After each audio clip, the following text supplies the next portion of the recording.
This is the entertainment capital of the world, or the cinema capital of the world, or the movie capital of the world. And there we see this Hollywood sign. This is the iconic sign in which they show in every establishment shot that relates to Los Angeles, or they have to show the movie industry or something like that, like the Big Ben in London, or the Statue of Liberty in New York. So as we know, Hollywood is a center for films and all the technology surrounding the films. Broadly, the movie and the film and now the series, Netflix and other series ecosystem. The Dolby Labs is here. Then Paramount is just behind, and then we have I listed the Universal Studios, the Warner Brothers, and there is Disney also a bit far away. So it is the ecosystem of the whole movie system, and I was able to see how movies produced right from the concept to the final creation, the concept, the creation, and to the final the product, or the then it's super exciting to be we really seeing this in Hollywood, to be in Hollywood. So this is the Hollywood sound. So this is the Hollywood Walk of Fame or something that they call, and incidentally it is Harrison Ford. I love his movie, the Air Force One, where he's the president of the United States, and then the plane is hijacked, and there is a lot of drama. And then I remember one of his dialogues, he says, "There is no life in the White House." I don't know why he says that. And then of course we are also in front of the Dolby Theatre. The Dolby Theatre. Then there is iconic TCL Chinese Theatre. Both are iconic spots that I'll be taking a tour of. But it's super iconic to be in LA, the entertainment capital of the world, or the film capital of the world. And yesterday I also saw the Warner Brothers studio, and the day before was the Universal studio. So we have grown up with all these movies, Universal, Disney, and Warner Brothers, and then of course Dolby. Dolby is a part of our everyday lives. Dolby Atmos in our mobile phones. Every day we use it in our laptops, mobile phones, and our TVs, and all the consumer electronics. So this is the Dolby Theatre, and that's a Chinese theatre. Hello there, I'm in Los Angeles and in Hollywood, the center where our favorite movies and films are made, with studios like Universal, Warner Brothers, and Disney is a bit far away, of course. But basically we are all grown up with these Universal, MGM, and Warner Brothers, and Disney, and all these things, right? And right now I'm in this Hollywood locality, and up there you see the Hollywood sign. Whenever they show Los Angeles or something refers to movies, this is the first establishment shot, as they call it. For example, London, they will show the Big Ben, or New York, they will show the Statue of Liberty. Similarly is this Hollywood sign, and it's super exciting to be in the city, because we have grown up with films. I would have seen, over the decades, I would have seen thousands, or I don't know, even not even hundreds of thousands of movies. So each movie is this is the place. Yesterday I was in this Warner Brothers store, and day before I was in this Universal Studio store. It was super exciting to see the sets, how the post-production, how they add layers of sound and music and everything to create all the effects, and the CGI effects.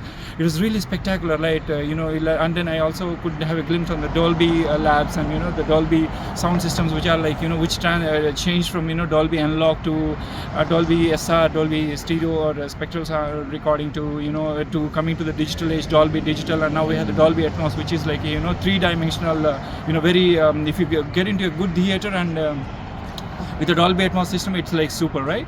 So seeing Universal, Warner, and today I'll be going to the TCL Chinese Theatre. Of course, there is a Dolby Theatre as well here. So, and then this is a spectacular Hollywood sign, right? This is all we all would have seen in our lives, this Hollywood sign.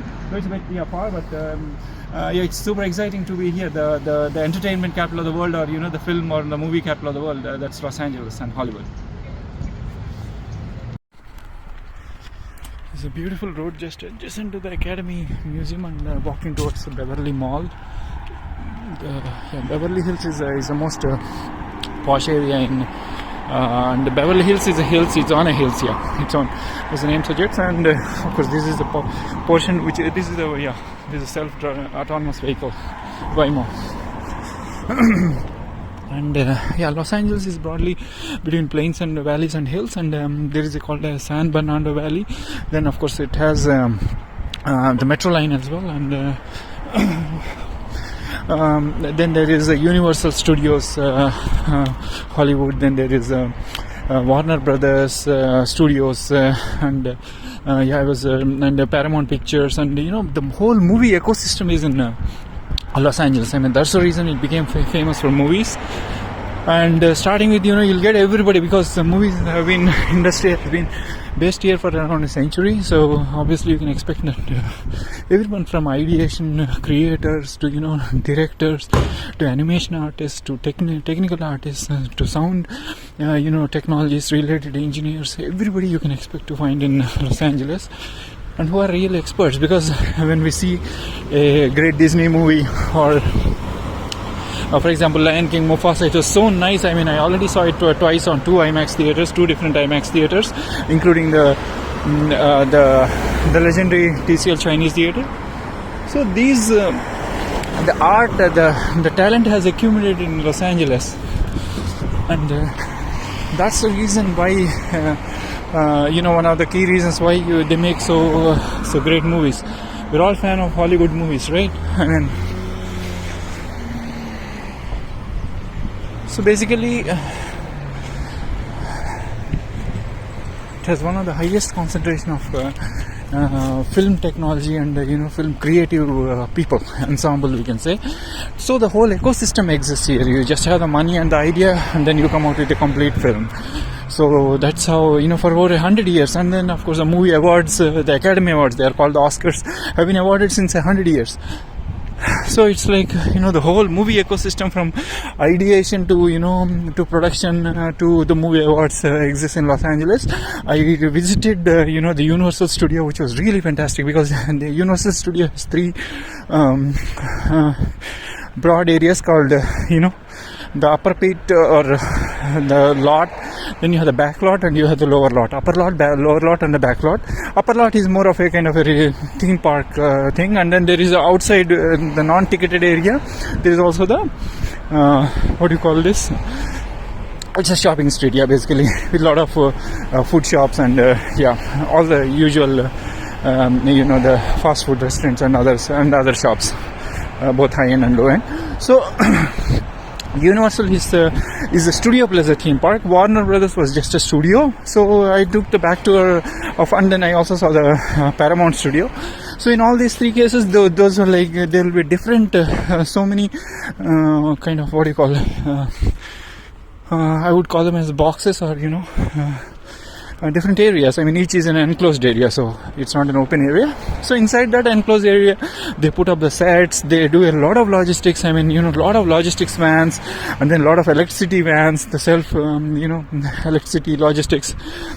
And then what they're given is, they need to book an appointment and, pay the required fees for using that theater to produce their films.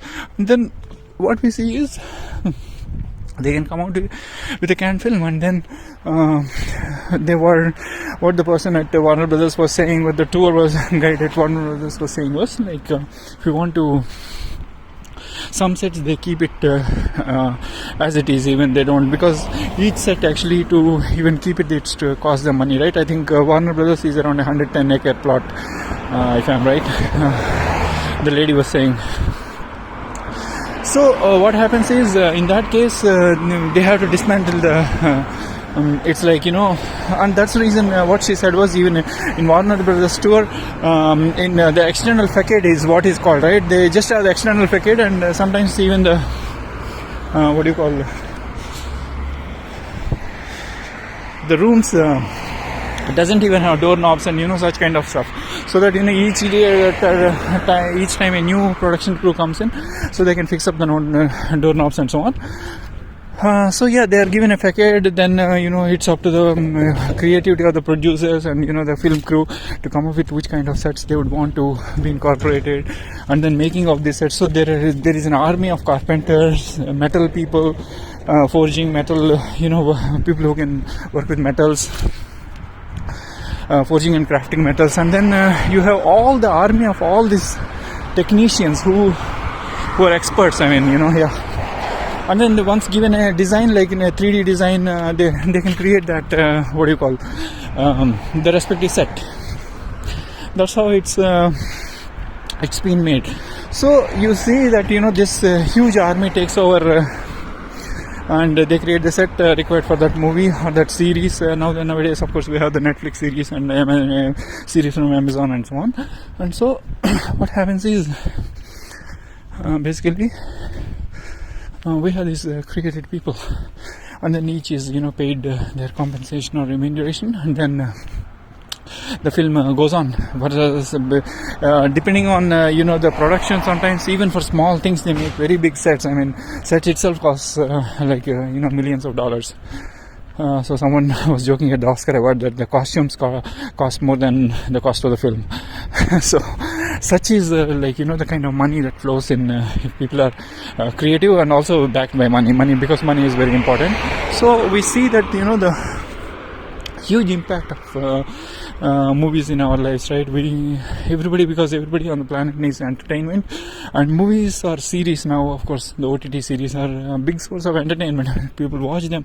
That's the reason people make them, but they're also very risky in the sense, if a movie flops commercially, then sometimes the producer goes out of business, and then there are examples of people restarting again. So it's such a risky business, because what people like and don't like depends on a number of things, which probably no producer or creator, anybody can predict. Sometimes people think that nobody will like this, but it becomes a hit. Sometimes people say this will be a sure hit, but it becomes a hit or flop in the sense of the commercial success. Because content is really good, but sometimes the commercial success of that is in question. That's the thing with life as well.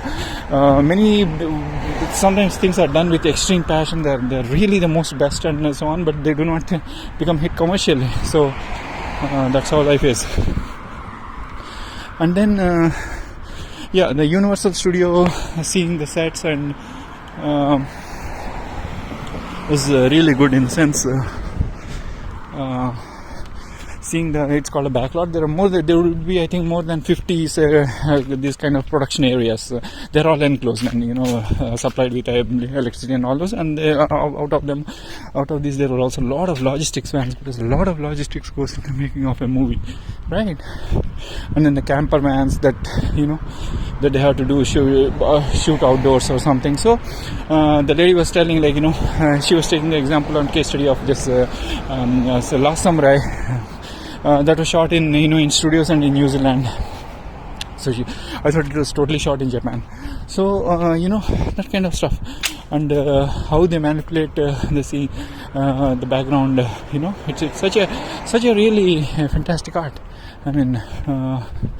Of course, I love operas, ballets, and Latin music and salsa. So operas are real creative, because films came with the inspiration of operas, right? Operas are sets with real people doing real time, right? I mean, films you can reshoot films, but operas are impossible. Operas or ballet, they're done live on everything is at the time. The music is at the time, and then the ballet is music with dancing, and opera is music with singing. So the opera is that's an extreme art, of course films you can redo it, you can do recreate and all that stuff. So it's this area is really beautiful. Houses must be in millions. So Los Angeles is a headquarter for the movie industry in a way. So and so a lot of creative people. The whole ecosystem is around here in Los Angeles.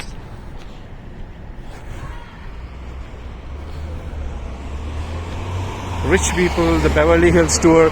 We're touring the houses of many people, obviously celebrities, as they're called. Celebrities could be from entertainment industry, or they could be leaders of companies, and you can't expect it's so diverse. The houses are in tens of millions, and there are many stories that our tour guide was telling us. So it's really, the whole ecosystem exists here. That's the reason if a film becomes a big hit, or a few films become a big hit, then one can earn in those millions and buy those Beverly Hills kind of houses. And that's really so amazing in a sense. It's these rich people, and it's I don't know how they make these.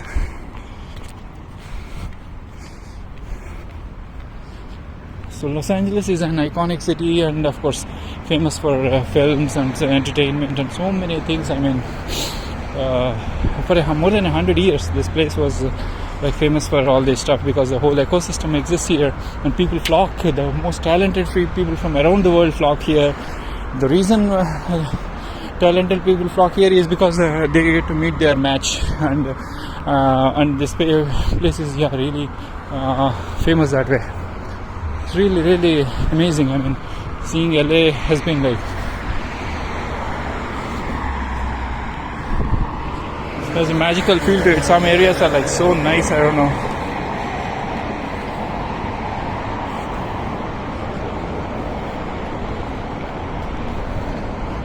And rich people here, how people become rich. They become rich through various means. It's like,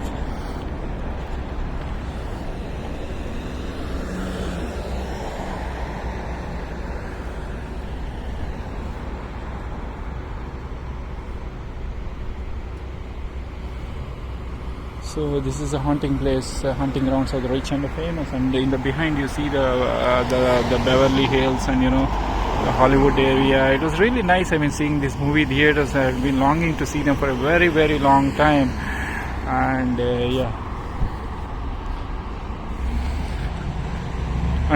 this near the Beverly Hills or near the San Bernardino Valley, you also have the one dedicated, not a dedicated airport, but an airport that's there Burbank because to escape the LA traffic, if the crew wants, they can fly from helicopter to LAX, and then from there they can go to anywhere in the world. So so the whole ecosystem of exists. It's just the creativity and the money that you get here to complete your film. So it was the Universal Studio tour was very good, because they created a lot of they showed us a lot of the back lot, what is called, and in the lower lot there were a lot of rides, like Transformer ride was very good, and then you had this there was Nintendo one more ride called the Mario ride, and then there is this Jurassic Park ride, in which the ride goes through water splashes and all those special effects are created. And then you have this one more ride which was, what was that, then the Mummy ride or something. It is a roller coaster ride. I'm not a fan of roller coasters, but so all these rides, so it is basically a studio backstage. The back lot is the backstage, is the studio part, because it's located on both the hill, small hill, and downstairs. So it was really very nice, that way. And and then the Warner Brothers tour, she took us, the tour guide, in both the cases it was a tram that they took us on. And then because the studios are very huge, and then in both the cases they let us see this whole studio experience. It was really good. I mean, understanding how a film is made from a simple ideation to, then they showed us in the Oscars museum or in the Academy Awards museum. I saw how they produce different kind of sounds, and they add layer by layer to that. If for example will not even believe how they use those sounds, or create or recreate their sounds. They have so many libraries of the sounds available. That way they can recreate. And because the action is one part, and then in the re-recording process they bring all these sounds and elements together. That's what they were saying, how they get so many elements together in the re-recording process. So this is like really amazing that way. And our guide was telling something about this Cedar Sinai. So these are all we can see from their appearance. They are rich people's playgrounds here. And then we're moving towards the Beverly Mall. So it's a huge mall, I believe.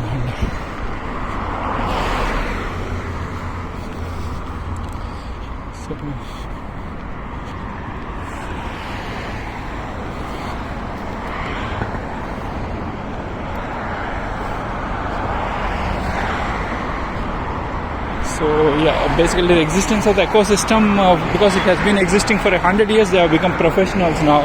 You just get your idea and your money and then walk out with a complete film sort of. Right. And yeah, so side businesses such as other businesses such as even plastic surgeries and these kind of businesses are also flourishing. So because of this craze for movie and craze for looking the best and best and latest kind of augmenting surgeries and physical makeups and so on. So that's one more. Yeah, so it's like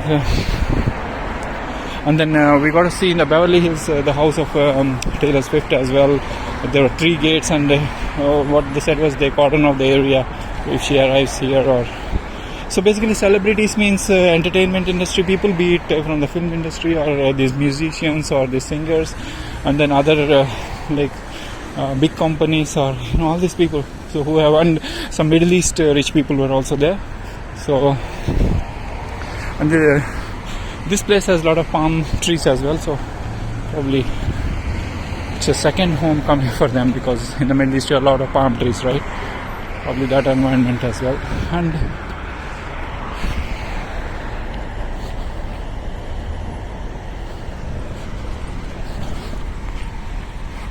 yes, all rich people, rich cars and everything rich here.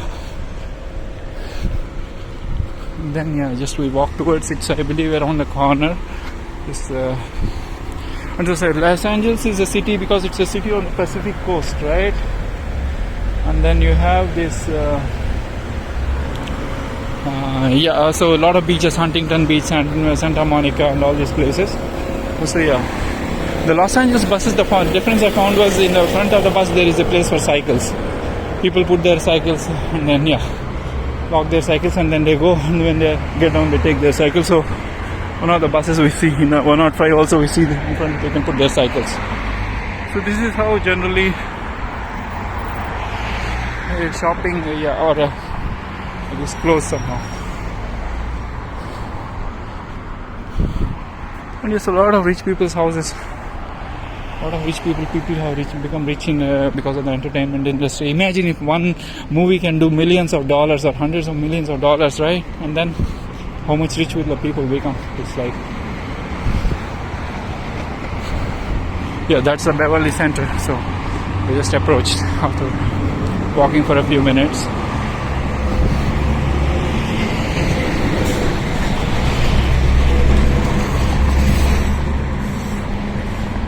So this is gives you an idea. One gets an idea. You get the idea that how Los Angeles looks in the central part of Los Angeles. Right? Yeah, it's rich people. Richness speaks everywhere. And that's the Beverly Center. It's a shopping mall. So let's get into it.